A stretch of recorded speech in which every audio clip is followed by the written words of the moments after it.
아버지와 아들이 야구 경기를 보러 가기 위해 차를 몰던 중에 그만 차 시동이 기차선로 위를 지나던 중에 꺼져버렸습니다. 다급하게 시동을 걸어보지만 시동은 켜지지 않고 달리던 기차에 그만 충돌하여 아버지가 사망하고 맙니다.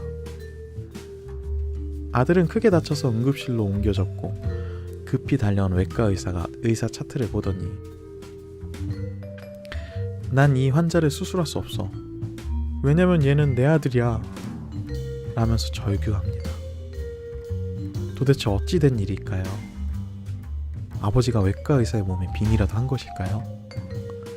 아니면 사망한 아버지는 양아버지였던 것일까요? 답은 간단합니다. 외과 의사는 아들의 엄마였던 것입니다. 이 이야기가 조금이라도 의아하거나 의문이 들었다면 그건 당신이 외과 의사는 남자라는 정통적인 프레임을 가지고 있었기 때문일 겁니다.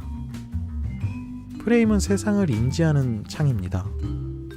모두가 객관적인 세상을 경험하고 있다고 생각하지만 사실은 자신만의 창으로 세상을 해석하고 인지한다고 볼 수 있는데요. 방금과 같은 이야기만 보더라도 우리가 얼마나 주관적으로 세상을 인지하고 있는지 확인할 수 있습니다.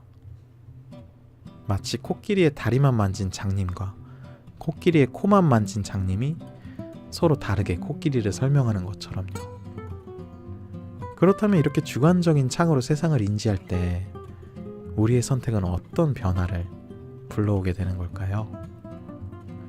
여기 신실한 종교인이 있습니다.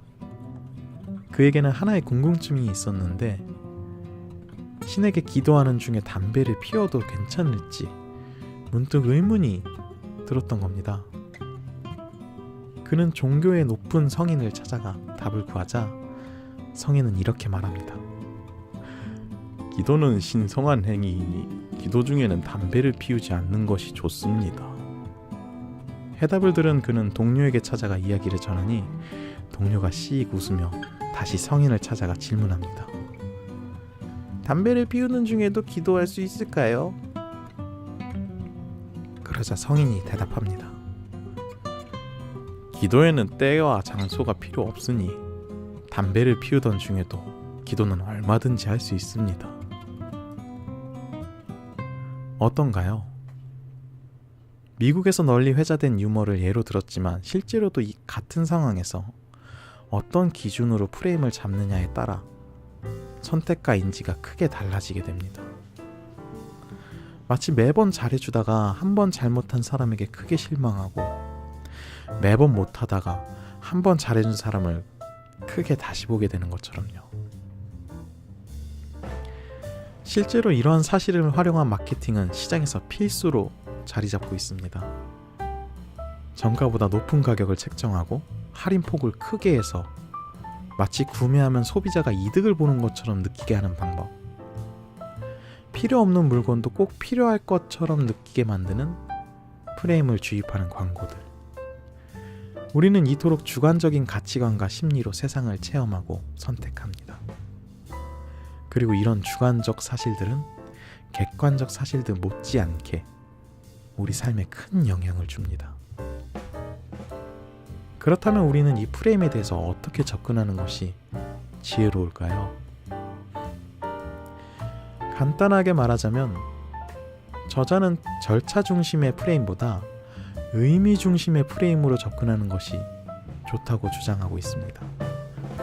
어떤 것이 이득일지 생각하기 이전에 어떤 것이 진정 행복한 것인지, 어떤 의미와 가치로 이 순간 행동할지 고심할수록 좀 더 현명한 지혜를 쌓아갈 수 있다고 말하는데요.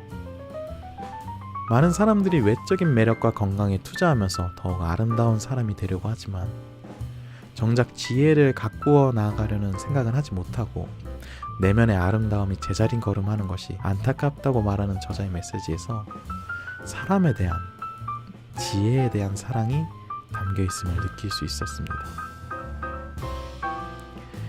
책을 읽으면서 제가 느꼈던 부분은 첫째로 나의 프레임이 무엇인지 인지하고 둘째로 사회가 의도하는 프레임이 무엇인지 살펴보며, 셋째로 자신의 시야를 점점 확장시키는 것이 좋겠다는 생각이 들었었는데요. 프레임에 관한 연구와 실험, 그리고 사회 현상의 핵심을 다루면서도 쉽게 쓰인 이 책, 우리가 인지하지 못했던 놀라운 심리 이야기, 과연 어떤 내용들이 책에 더 들어있었을까요? 최인철 저자의 프레임의 일부분이었습니다. 구독과 좋아요 눌러주시면 감사합니다.